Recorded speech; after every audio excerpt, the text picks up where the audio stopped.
It's kind of like a superpower almost. Breathing underwater, isn't it? It's a bit ridiculous. You're like, do you want to fly or do you want to breathe underwater? It's a whole other world down there. It's like if there was a portal to another world, but like it existed only on the coast and that's your entry.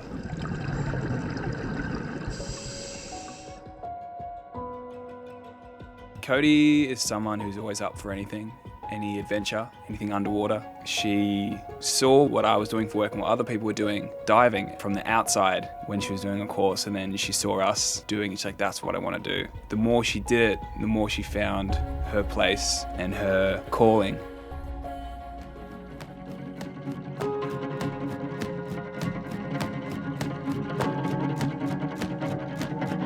Lifestyle's everything outside. Just bush, beach, in the garden, in the water, just anything adventurous. Just want to be all over the shop all at once. Just want to be everywhere and doing everything, just having as much fun as I can. I think it's mainly telling a story of who I am, who I really aspire to be as well. Someone I look up to with a lot of motivation and a lot of jazz in them and stuff like that. I've been outside in the garden all my life. I was doing gardening before I was a diver, and so there's a lot of florals on there. You've got the manta ray and the shark, which I've always aspired to be like a shark. You just want to be as strong and as fearless as a shark sort of thing. I still don't know what I want to do. Still got no idea. Just sort of followed the path that I had, sort of led into gardening and outdoor work, and then I always grew up around Dad, and he would always be snorkeling and freediving, and always go out with him.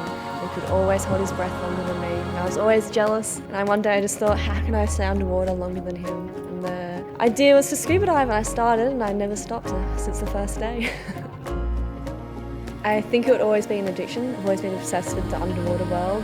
I never thought it would turn into a career. I always doubted myself and never thought I could actually be as good as the instructors that taught me. And then with all of their help and all of their push, I realised that maybe I can actually do this and actually do have a spot in this world as a person who can live underwater half their time.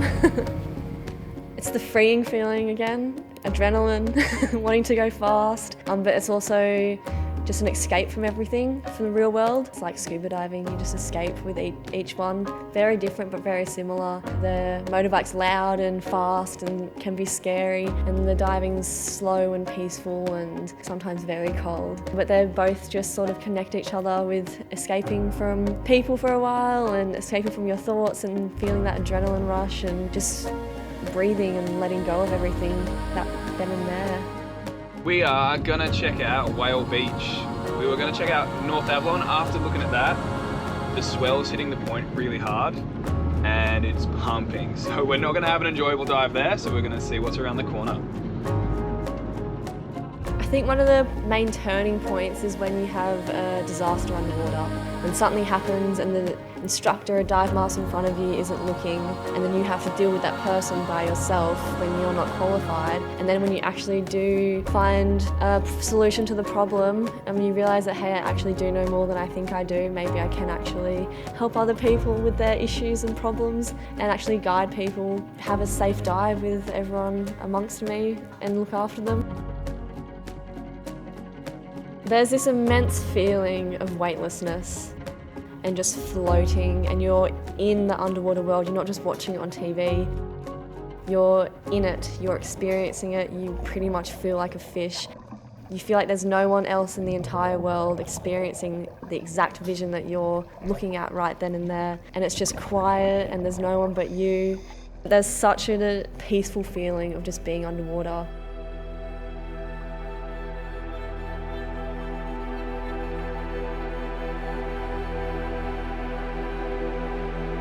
I would love to be an instructor, just seeing everyone have that first smile on their face and watching it click in their head. Watching it click and actually them realising that this is so good, them being able to figure all the gear out by themselves and everything like that, and actually being in the moment without having to stress out about what they're doing and just being able to do it naturally. When it comes to them, you see the light in their eyes and how much fun they're having underwater and how they're really, really enjoying it. And then you get back on the surface and it's the best experience after a good dive when everyone's just so ecstatic about how awesome it was.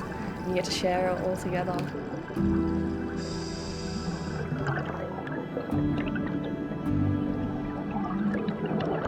Everything slips away as soon as you get under the surface and it's just quiet. And then when you come back up and you surface, I think it stays there for a good couple of hours. You go home, you're stoked, you're really chill, you feel like you've been on something. It's a really good experience. Almost can't explain it and can't force people to want to do it, because I've tried forcing my friends to do it and they're not interested. But I think if people are on the edge, there's just no other feeling like it.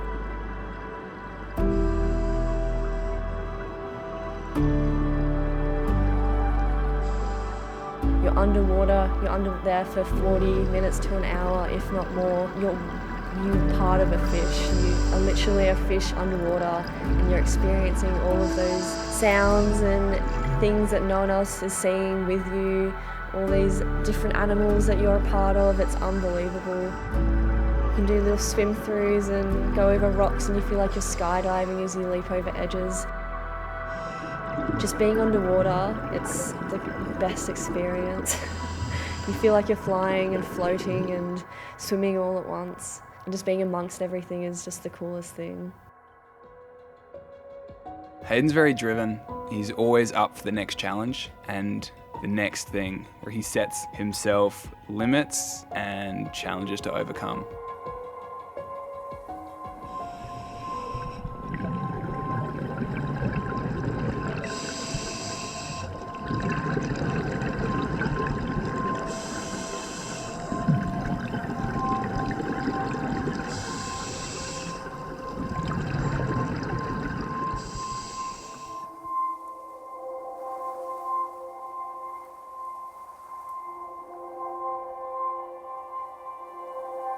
The most random reason that I actually started diving, my parents moved up to Cairns and I did a discovery dive up on the reef there.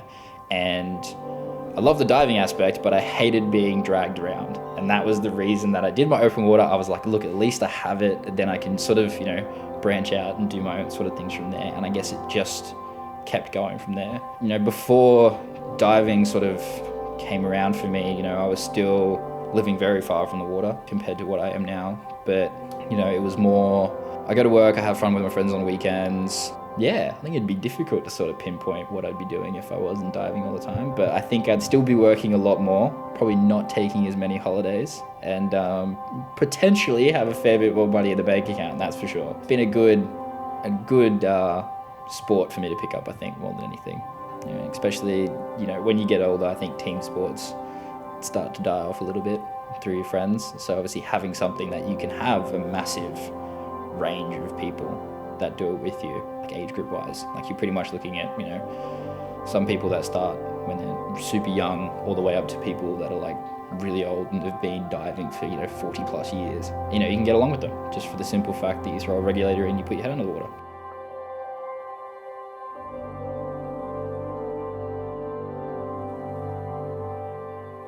For me, it's all about sort of self-development, trying something new, getting a little bit out of your comfort zone. And then, when you get so far out of your comfort zone, you're like, what's next? And that's where it kind of comes into a lot of things. Like even with work, diving, pretty much everything I do, it's all about pushing yourself as far as you can go. And obviously, having experiences and things that not many other people get to do, Like when I was younger, terrified of heights, something I never wanted to do. Yes, diving related. I went to the Great Barrier Reef when I was younger too, swam too far off the actual reef to where the wall went down, freaked out, never wanted to go near that edge again. And then, you look at the video now and it's like, oh cool, what's over that edge? 60 meters of water, let's do it. But, even hated heights, but, went skydiving and bungee jumping a few years ago, just for the fun of it. So I guess it's all about, pushing yourself just a little bit further to see what you're capable of, and sort of, trusting the process behind it as well. I mean, I still would say I'm still pretty kind of like a little bit scared of heights, not gonna lie, but mainly the sort of things that I guess scare me. I don't know if there's anything I can sort of pick off as something that actually would scare me, really. I think most things, like, it's normal to be a little bit nervous about certain things and obviously have doubts about certain things, but I don't think there's a case of anything now I could go, oh yeah, I'm terrified of doing that and I'd never do it. It's sort of, you gotta give everything a go. once and just be as best prepared for it as you can be. You know, like I'm not going to go, you know, mountain biking and like jump off a massive, you know, cliff and do that sort of things. But you know, you can work up to those sort of things. So it's nothing I'd say is out of reach in terms of it would scare me to do that. But it's more, you know, the level of preparedness to get there. Are you prepared enough to do what you want to do, or is there something that you need to sort of do first before you get to that stage? Not everyone's going to love going to that depth, and not everyone has that interest of going to those depths and doing the things that, you know, people that do technical diving do. But for me, it's more, there's things down there that you don't get to normally see. And I guess growing up, you know, history was a big thing for me, and talking about, you know, like everyone studied World War II in high school, things like that. And I think we're pretty lucky where we are that we're sort of just, you know, a short trip over to some of the biggest and most well-known wrecks in the world. And that's some stuff that I really like looking at. Like when you look at a couple of the ones that I've done, like the Coolidge over in Vanuatu, you know, you're looking at a cruise ship that was converted into a Navy hospital. And then so you get to go dive those sort of things, and you get to see not only the historical importance of the wreck, but you also get to see it firsthand. So it's more, you know, you get to learn about what you're actually diving, and more just, you know, you still get to see the beauty of the wreck. You still get all the fish, all the coral, all the things like that, but it's a different way to experience what's down there. It's definitely things that I look at in a different light after diving. You know, you sort of look at things and go, previously you'd be like, yeah, let's just go for, jump in, have a bit of fun, jump out, you know, that sort of thing. But now it's like, you know, there's the preparation involved. You're looking at, you know, is this going to be the best way to achieve this goal? Is there other things that we could put in there?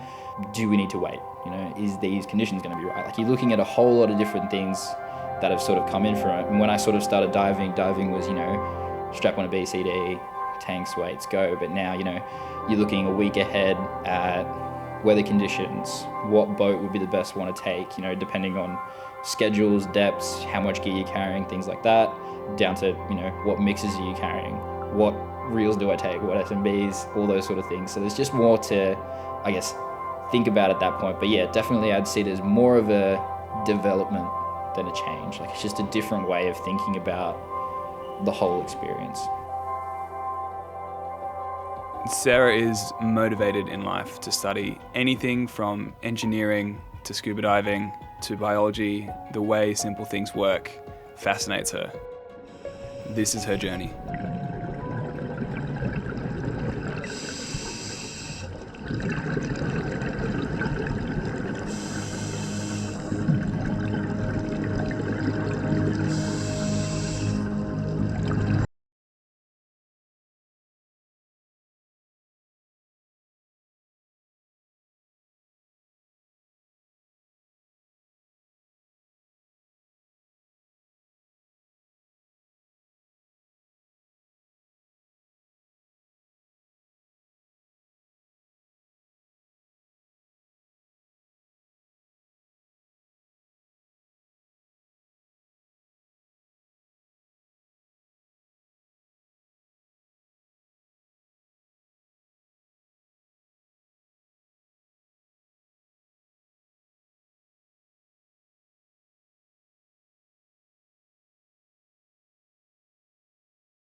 Traditionally only hydraulically powered, and now they've got these awesome underwater batteries that have this amazing life, and you can have all these tools where you're not kind of tethered to a boat as much. We're on our way to Palm Beach. We're going to check out the south corner. I've heard there's a lot of cuttlefish there, and it's going to be a nice, enjoyable dive. I'm excited.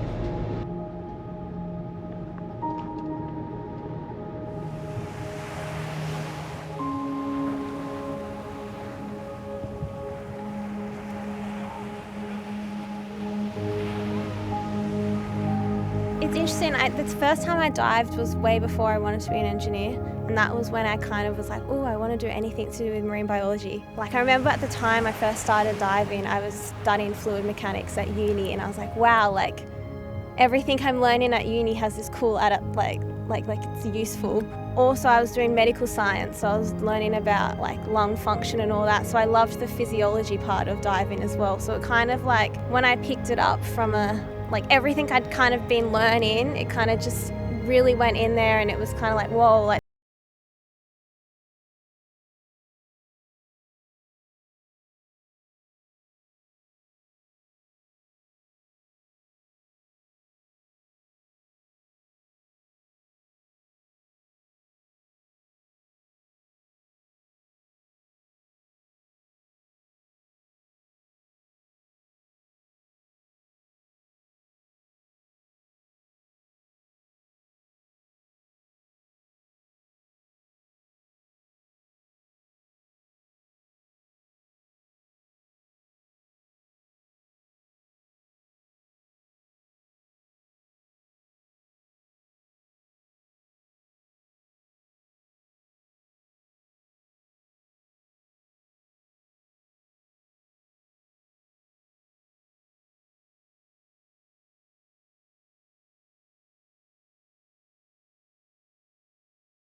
Meet Sam Dare.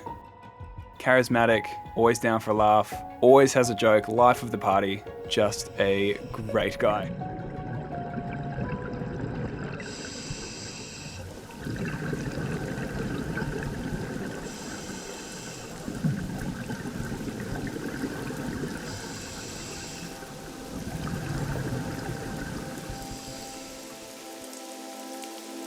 I spent sort of 7 years really travelling, and obviously then moved to Sydney. In the last 4 years I've been in Sydney, and yeah, just like for me, like I just wanted to get a job that I could enjoy, and I didn't feel like getting up in the morning and going to work. Like I worked in breweries my whole life in London, and I worked in events and that here in Sydney, and then when I got my residency I was like I want to do something outdoors, take advantage of being in Australia, like being in the ocean, being in the sun.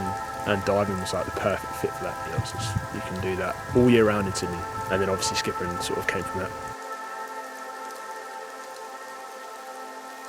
I grew up in the water, like on holidays, like in the southwest coast, like Cornwall and that. Like we always went down there when I was a kid, and then when I was sort of in my early teens, we went away on holiday to, like, I don't think it was Spain, but it was somewhere like Tenerife or one of those islands, and I went scuba diving then, and that's when like my passion really like took off. Before that, it was like catching crabs in jam jars, like in like Cornwall, and like looking at them and that. And then yeah, I wanted to be a marine biologist, but obviously I didn't get the grades, so this was the next best thing, pretty much.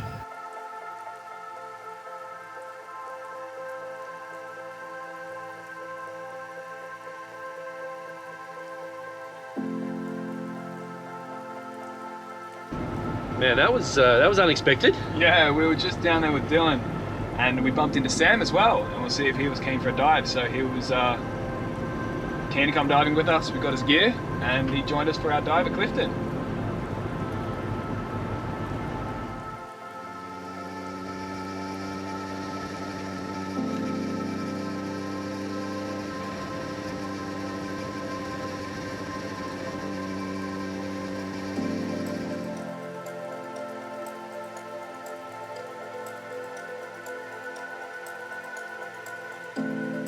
I'm not 100% sure. I think it's like a little bit of I think like it's kind of exploring in a different way that we don't normally get to explore. Everywhere we go, even if you go to national parks and that, you're always on a path, pretty much, unless you're like really into like bushwhacking or whatever. With scuba diving, like you can take your own route.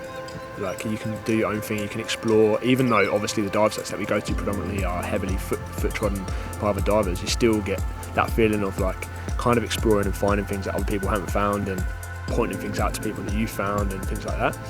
That's one thing, and I think the other thing for me especially is like it's the only time where you kind of I feel like the word meditation is probably not really right, but like it's kind of like a peaceful thing, you know, like all you can hear is your own breathing. There's no other like distractions. You don't have to talk to people can't hear you, so you can kind of like get in your own head or out of your own head depending on what you want to do, and you can like just have that time, you know. Like for me it's like what keeps me sane, you know, like going to work, those like, you know, if you're on the boat, if I'm doing 4 dives a day, like those 4 hours underwater are like sanity being put back into the void.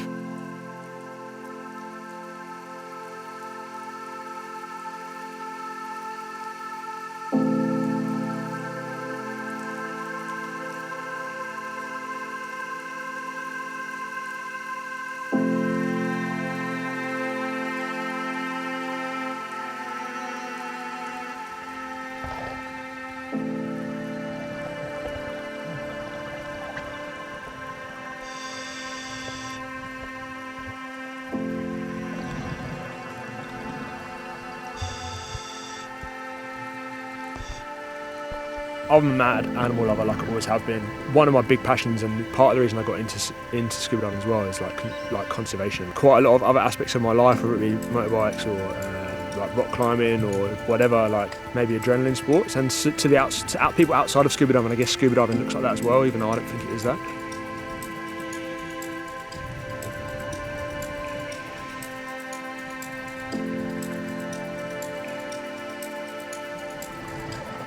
I'm not an academic person at all, you know, and I think like without finding scuba diving and finding this career path, I guess, and passion, my work life would definitely be different for sure. I'd probably still do it at the weekends for fun and stuff like that, but yeah, like I had a teacher tell me as a kid, you're the person who was made to lift things or something like that. Do you know what I mean? Like that kind of thing. I can't remember exactly what he said. He was Australian actually, but it was in the UK. I feel like that was probably quite true, you know. Worked in breweries, pubs, building sites, that kind of stuff, and this was like, this isn't work, you know. The worst day of work here is like the best day of work somewhere else, you know. It's like you obviously have hard days, but they're not the same.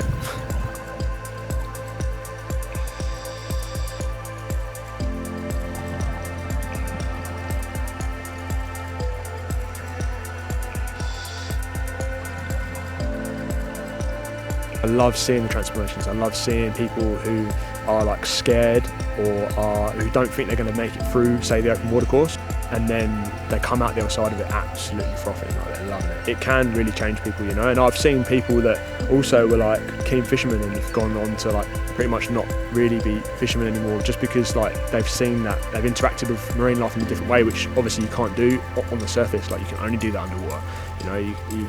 saying about the octopus, like interacting with those kind of animals and seals and things that are really heavily interacted, even blue gropers, like stuff that will really come up to you and like interact with you in that way, like makes it different. I think, you know, it changes people's opinion of things for sure. Zoe is dedicated. She will always be there, and she will focus on what she's doing 100%, whether it be her work or her diving. And there are some lessons in this for everybody.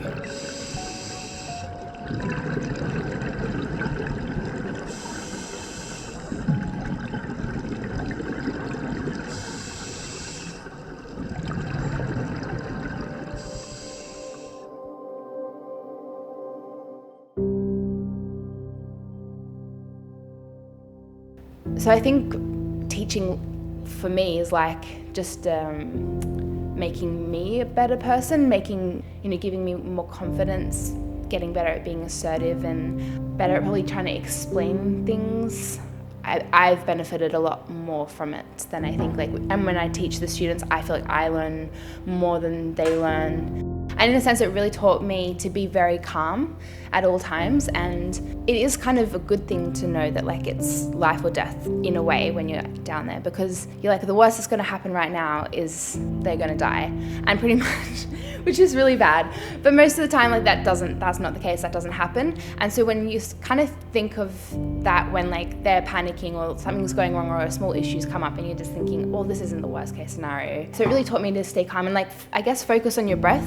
Up on the surface, with being paramedic and stuff, you have that ability to talk with your partner, and if you're not so sure about something or you want them to reassure, oh yes, this is the right decision to make, or even the other person, what their problem is, you can communicate between each other what the problem is. Whereas underwater, you don't have anyone to turn to and be like, is this the right thing to do? Is this the right way to handle the situation? Whatever decision you make, you need to be confident with it.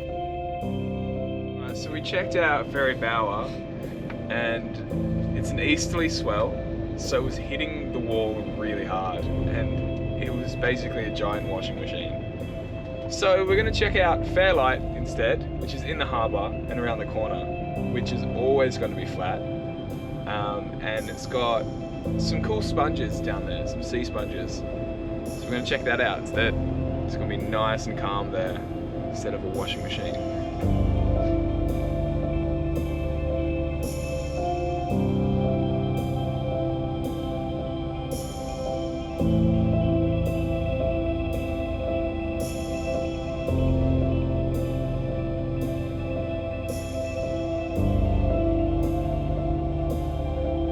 I think diving's really taught me to stay calm at all times, and communication doesn't always have to be about talking to someone. You've got to learn to pick up on those non-verbal cues.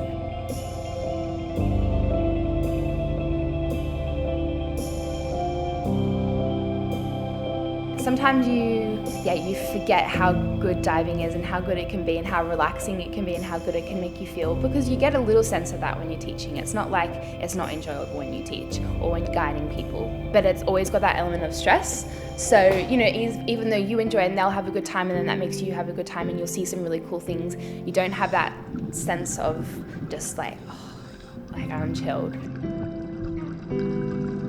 I got into diving because I really enjoyed traveling, so it was that aspect of when you go somewhere, you can also go in the ocean in that place as well and see what there is there. I think it's just you get the whole experience. So the ocean makes up 70% of the world's surface, so if you just travel and you just stay on the land part, you're only seeing just a little bit of it, whereas when you go into the ocean, you just see everything. And I think it's that unexpected, amazing, you don't know really what you're going to get.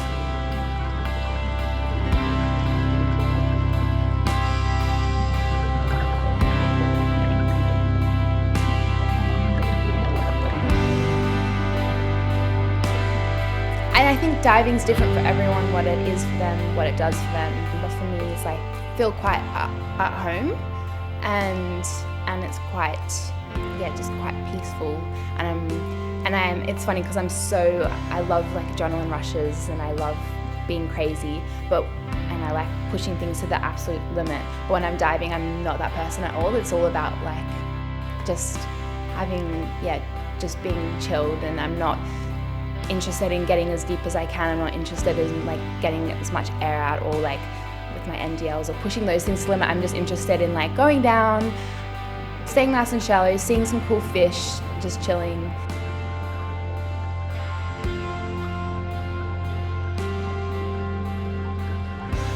Everyone, like, we live such busy lives. We make our lives busy as well. There's an element of that. And then there's social media. So there's just always we're doing something, or we're scrolling, or we're talking, or there's 100 things we've got to do. And there's almost that expectation in society that you've got to do that. So it's quite easy to get caught up in life and not be busy for a little bit. Diving is good because it doesn't let you do that.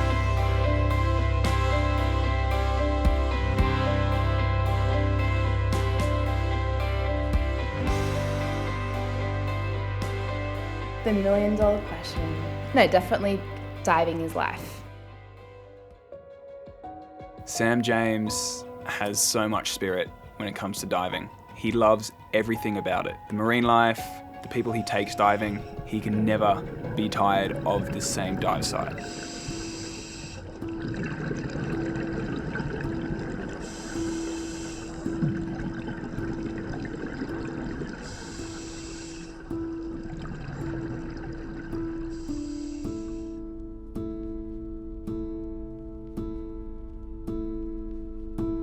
I didn't know what I wanted to do when I finished high school, so I decided to become a diving instructor and take a year, and it turned out to be pretty good. So then a year became 4 years, so I just kind of fell in love with it, fell backwards into it a little bit. Archaeology is something that I've always been interested in. My grandfather had a lot of stuff that he was showing me when I was growing up that he's found, and then I just started to get more interested in it when I started to find teeth and shells and old bottles and that sort of stuff. Then I got a little bit more interested in the Australian side of it, so that's why I decided to study it, to maybe get into the heritage management side of stuff in Australia, but also maybe one day go and do a master's in marine archaeology.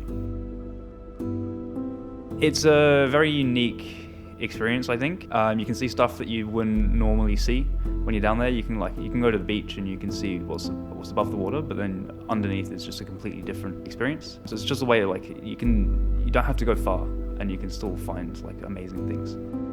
I think at the moment it's there's going in and seeing the fish, and then there's seeing what the fish do. At the moment, what I'm really interested in is the interactions between the fish. Seeing today the cleaner fish all over the drummer, or watching the hit and run bunny going for the damselfish. It's that sort of stuff that I'm finding really interesting at the moment. I think it definitely takes something that I'm interested in to become passionate about it. I always kind of jumped between hobbies, and diving is definitely the one that I've stuck with. I think it's the fact that you can do almost 1,000 dives and you can still see something different every single dive. I think it's if you're going out and doing it every day and you're still enjoying it, and you're teaching on weekends and then still choosing to go out for fun during the week, I think that's when it kind of turns from more of a hobby into an addiction or a lifestyle. I think the bit I like about teaching is when you get people who they've never done it before, or they've done it before and they've had a bad experience, or they're a little bit nervous about it, and you take them through step by step and you can see them getting more confidence and that confidence growing, and then by the 4th dive on the course they're having the best time of their life, and they come out and everyone's smiling and they're all like, this is sick, I can't believe I've never done this before, I can't believe it was so bad before, it's so easy now. I think that's what I really enjoy, is pushing people past their comfort zones and seeing what they get out of it. It's kind of like an immersive aquarium experience. You see the same stuff as the aquarium, but rather than having that glass separating you from the fish, you're down there with them, so I think it's a different experience.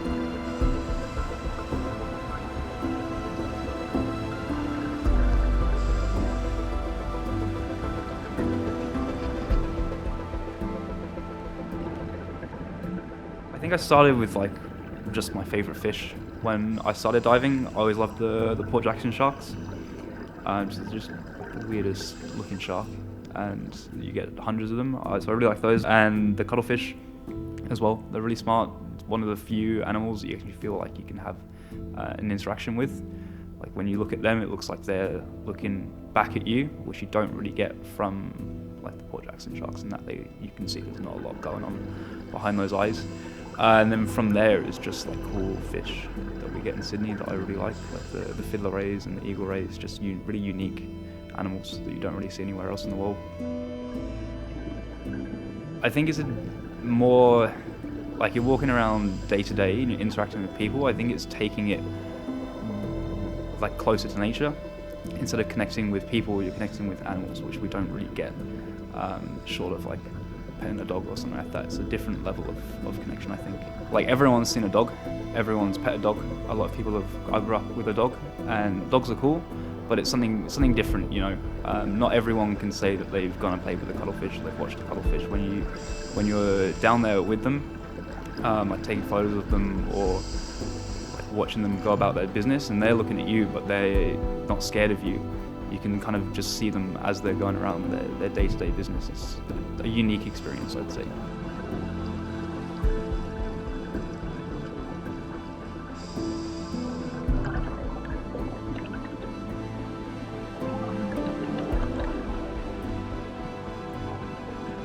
I think diving is definitely more of a lifestyle that you're getting paid for. It doesn't feel like you're going to work when you're just going to the beach every day throughout the whole summer and just going diving. If I'm not diving, I'm going diving anyway. I would say as you get to know people, they open up a little bit more. I think diving is a really good way to get to know people, especially when you're spending like a whole weekend, 8 hours, 10 hours together. It gives you a lot of time, but it's also quite a personal experience because you're there right in front of them, taking them through everything. You can't talk to someone underwater, so you've got to make eye contact with them the whole time to make sure that they're okay, and I think that kind of builds up the connection. But I think the diving experience definitely does change people. You see someone who might be really nervous at the start suddenly comes out their shell and they're super confident, having the best time at the end of it. And I think it's that experience of being able to push themselves to do something that they didn't think they could do, something that sounds quite scary, and then actually being able to do it. I think that gives people like a big confidence boost. Lisa is incredibly wise. She has such a great understanding of the ocean and Mother Nature. She is an eco-warrior and a role model for us all.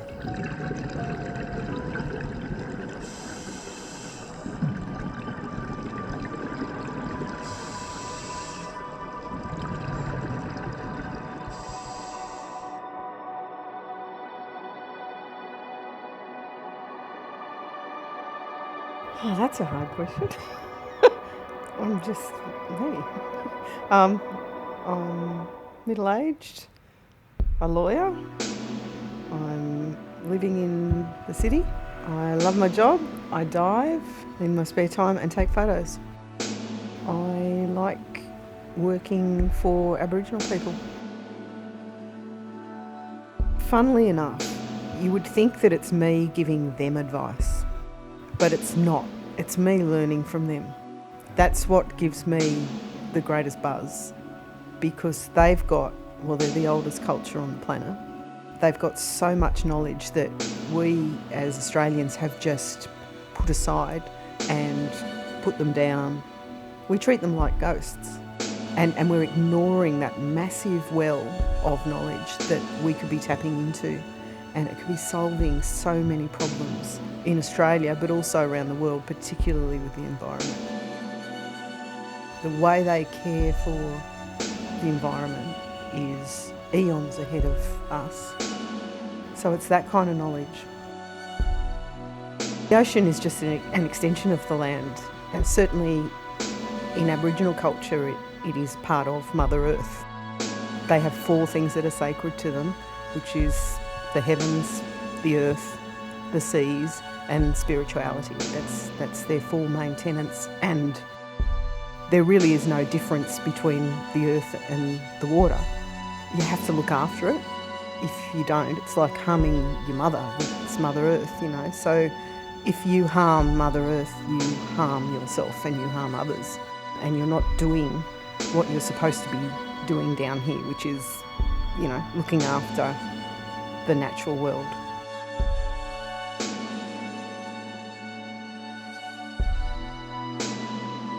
I grew up around the ocean in Kilcoyle, on the northern beaches, and so I've always loved the sea. My grandmother was a really good swimmer. She swam for Australia in the state. My mother was a good swimmer. And so the water's always been around us. There's a number of reasons I dive. One is to get away from the phones and the internet and people wanting things from you because they can't bother you 30 metres under or 20 metres under. But I dive to appreciate what it is that we have, even though we have done our best to ruin it. And I also dive to get that, I don't know, I think it's the same thing that people get when they climb mountains or see beautiful scenery. It's just that sort of factor. I don't know. I've got a friend who climbs mountains in Ireland and he says the same thing. And I just wish everyone could get that feeling. I know this is cliched, it's a completely different world down there. I see animals getting on, sometimes not getting on, but they have to not get on in order to survive. And their interaction with us is just amazing. The animals are beautiful. Particularly, I love cephalopods, the cuttlefish and the octopuses, because they're so intelligent. And again, I think they've got things to teach us.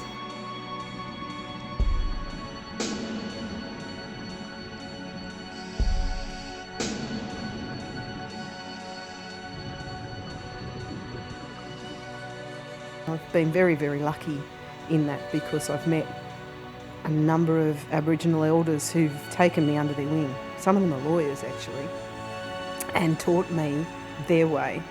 I've gone out, I've lived on missions, I've sat with them over campfires, I've been invited to their summits. So I don't pretend to know everything that they know, but just knowing a gazillionth of what they know has put me in a better place to help. What you do on the land affects what happens in the water. The runoff, the bleaching, the runoff from the coal, it's poisoning the water system. They're building coal mines on that, the Great Artesian Basin, the greatest aquifer in the world. It's no secret voodoo what they're teaching me or people. And you can go and live with them on country. Just recently I was in Armidale and there's a lovely old man by the name of Widders who teaches people how to care for the waterways and the land up in Dorrigo. So it's very simple, it's just stop damaging it. Dylan is reliable, knows what hard work is and how he's so fortunate to be where he is. Dylan cannot have a bad day. He's always in the best mood and always knows how to turn something into such a positive.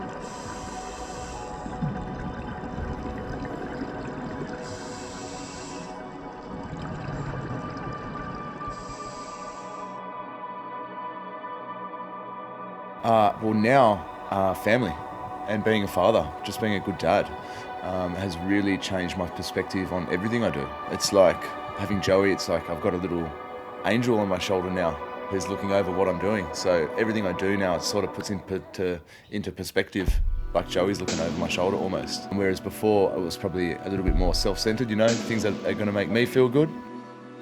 Obviously, just being healthy now is a major factor, because I want to be able to keep up with Joey as he gets older. Even now, he's starting to tire me out and he's not even running. So the other pillars for sure are just to live a life true to myself now. Before, when I was doing my old job, my old work, I felt like I was living under the shadow of someone else almost. So it's nice to be able to find not feel like I have to fit into a mold and be able to be myself. Just caught up with Dylan and now we're going to Clifton Gardens to check out the marine life there. There is so much marine life around this one small pier that it's insane.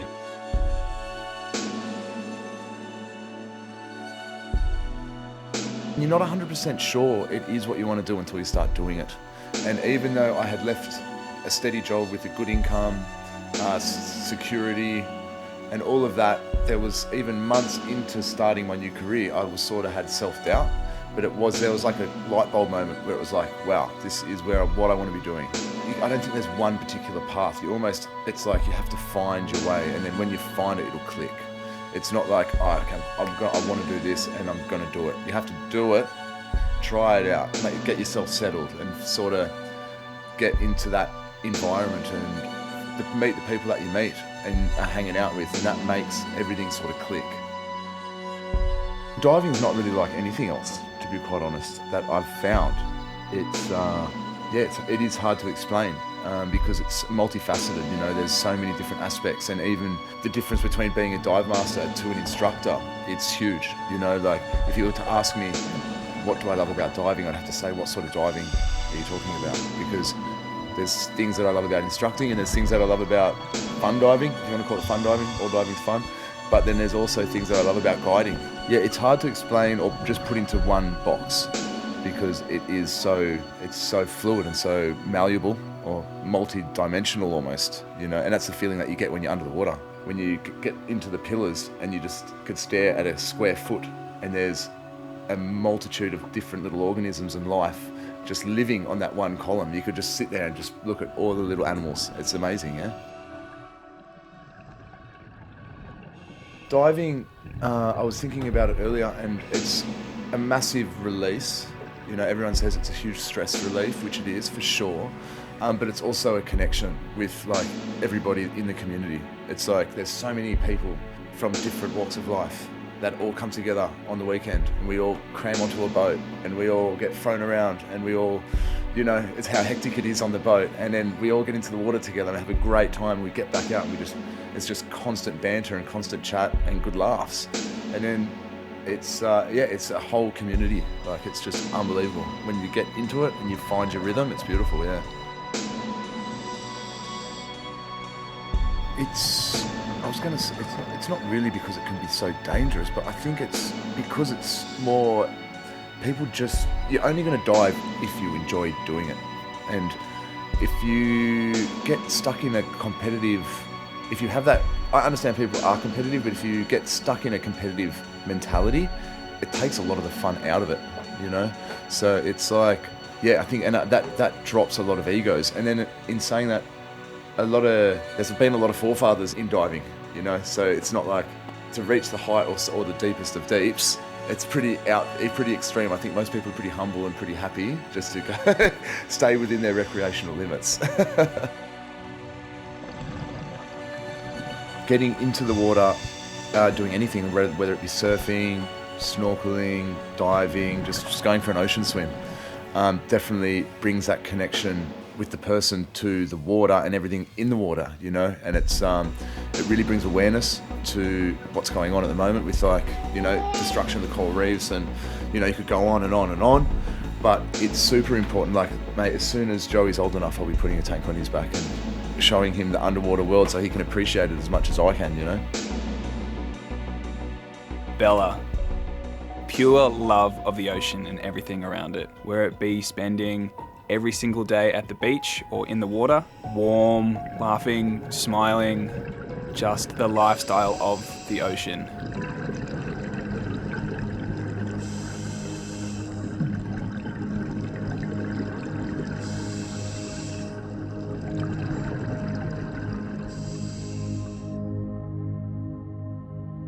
My parents used to dive heaps before they had me. Like, my mum was an avid diver.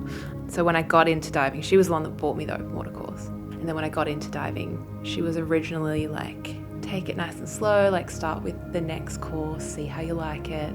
And once I started diving, I was very much, I'm all in. I want to do dive master. I want to dive all the time. I want to work a pro dive. Like, I want to do this for the rest of my life. So I was a bit gung-ho about it. And she was like, calm down. But as I kept going, I think she could see that I loved it. Yeah, my dad was more proud of me becoming an instructor than he was me, like, finishing uni.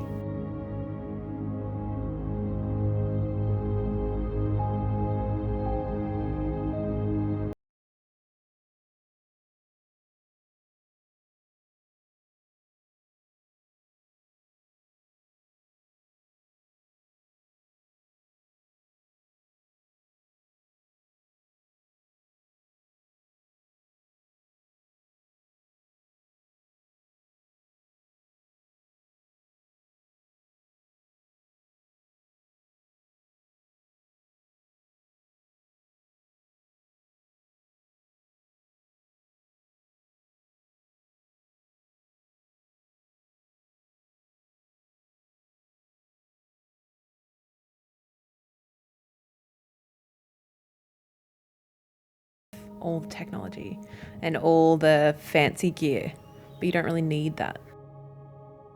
Nothing changes, but the ocean changes, and you can go to different spots and you can see different marine life. And even if you dive the same spot 100 times, like Shelley, I've dived it more than 100 times, it's different every single time.